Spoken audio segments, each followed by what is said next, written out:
Jadi kalau pas malam-malam gini, suasananya kayak gini, saya tuh ingat waktu kapan ya? Pernah tuh ke Pontianak, nginep di adalah satu hotel, nggak perlu disebutin namanya, tapi aku ingat sih sebenarnya namanya hotel apa. Ya, hotelnya sih serem-serem gitu. Apalagi kalau di Pontianak kan terkenal di sana. Pasti tau lah Pontianak itu terkenal dengan apa gitu ya. Jadi aku tuh nginep di kamar, kebetulan kamarnya tuh pojok paling ujung. Sudah curiga sih, hawa-hawanya nggak enak sebenarnya. Cuman ya gimana lagi, ya udahlah, coba aja masuk. Tetap aja hawanya nggak enak. Ya mandi,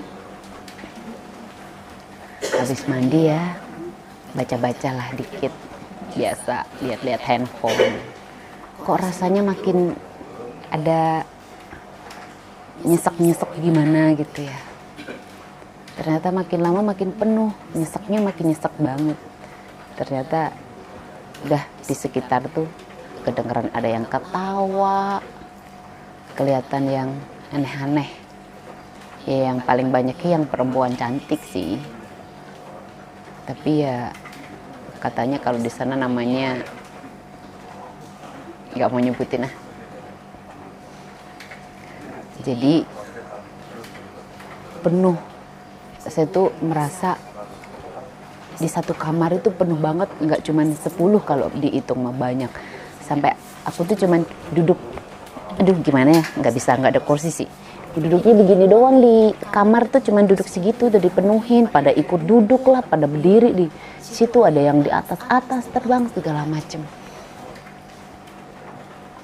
Mau baca-baca apa, baca wiritan kali ya, baca-baca tetap aja kagak pergi mereka juga, malah ngedeket, nggak tahu sebenarnya mau ngomong apa kali ya sama Dinda tuh. Cuman Dinda juga nggak nyambung sih ngomongnya apa, nggak ngerti. Yang banyak dengeran ketawa-ketawa aja, tahu ngetawain Dinda atau memang karakternya memang sukanya ketawa, nggak ngerti juga. Tapi memang katanya sih ya makhluk-makhluk seperti itu sih senang ketawa. Tapi mungkin suatu saat mau nanya kali ya, kenapa bisa ada itu, terus kenapa juga karakternya seperti itu gitu. Tapi saya itu bersyukur.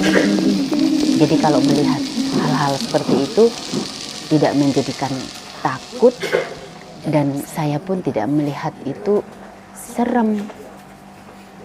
Kan ada tuh, suka ada teman-teman tuh cerita, ada katanya menyeramkan lah, yang kayak gimana lah, matanya merah apa.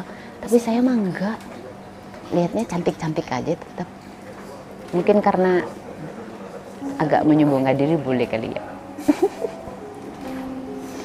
Maksudnya setara lah, nggak yang menakutkan. Cuman kan kalau hawa-hawa dengan astral kayak gitu kan pasti hawanya beda lah.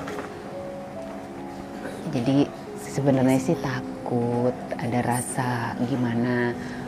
Akhirnya lama-lama karena sudah berapa lama, ada kali ya 1 jam lebih, tapi nggak ada itu reaksi untuk pergi ataupun gimana.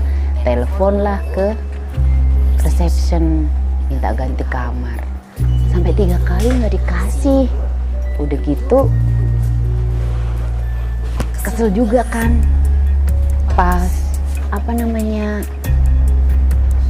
dibilang sekali telepon katanya ada kamar 01, tapi jam 6 mau datang tamunya. Saya sudah ngomong boleh deh saya jam 6 juga nggak apa-apa, check out, tetap aja nggak dikasih. Ya nasib deh, akhirnya tetap aja di situ sampai pagi. Jadi saya itu benar-benar tidur dengan mendekap, memeluk lutut kayak gini, meditasi. Ya saya kan lebih suka baca-baca mantra, dengerin mantra gitu ya. Sampai akhirnya saya pun tertidur. Tapi sebelum tertidur itu saya sempat ke kamar mandi. Setelah saya mandi, pada awal saya mandi itu saya nggak merasa gimana-gimana, tapi begitu di dalam kamar ada suasana yang nggak enak itu, yang ada apa namanya, kalau orang bilang kunti, ada panjangnya lagi gitu. Saya ke kamar mandi itu melihat ular itu gede banget, warnanya hitam. Ya kayak nyata aja sih, Sempotang sebenarnya kaget, cuman kan karena terbiasa ya sudah. Ya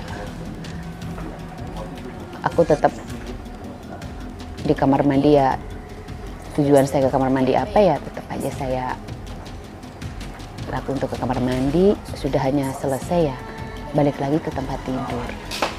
Udah mencoba duduk di sofa, tetap aja nggak bisa. Akhirnya ya udah deh, mau gimana lagi, karena besok kan harus kerja ya, ada mesti dikerjain, ada tugas.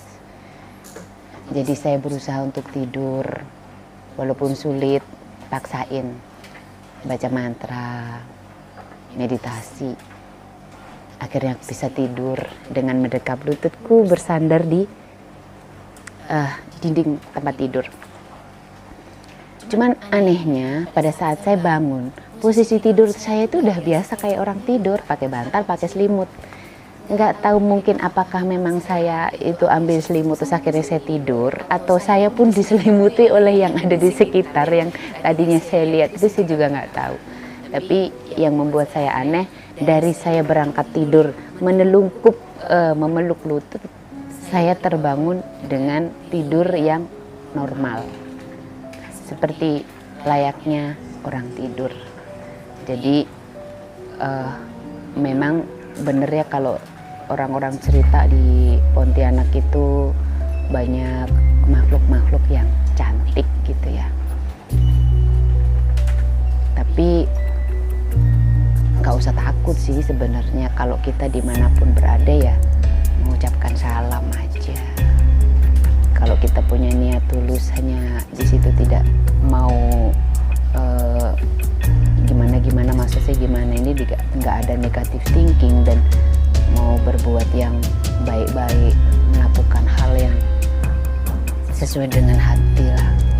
Jika kerja juga dengan niat tulus, dengan hati yang baik ya pasti makhluk-makhluk seperti itu ya lebih tahu lah, lebih paham. Ada juga teman-teman yang ceritanya takut, nggak enak dengan bla-bla segala macam sih. Tapi selama ini saya mengalami hal itu sih biasa saja, dan saya malah bersyukur kalau ketemu seperti itu. Berarti memang dunia yang kita bisa lihat dengan mata kita ini, ternyata di balik mata yang terbuka saat mata terpejam itu pun juga kelihatan. Jadi itu sebenarnya mata yang terbuka, yang nyata itu ya biasa saja. Kalau mata terpejam ini bisa melihat sesuatu, itu sebenarnya lebih tajam dari saat mata terbuka.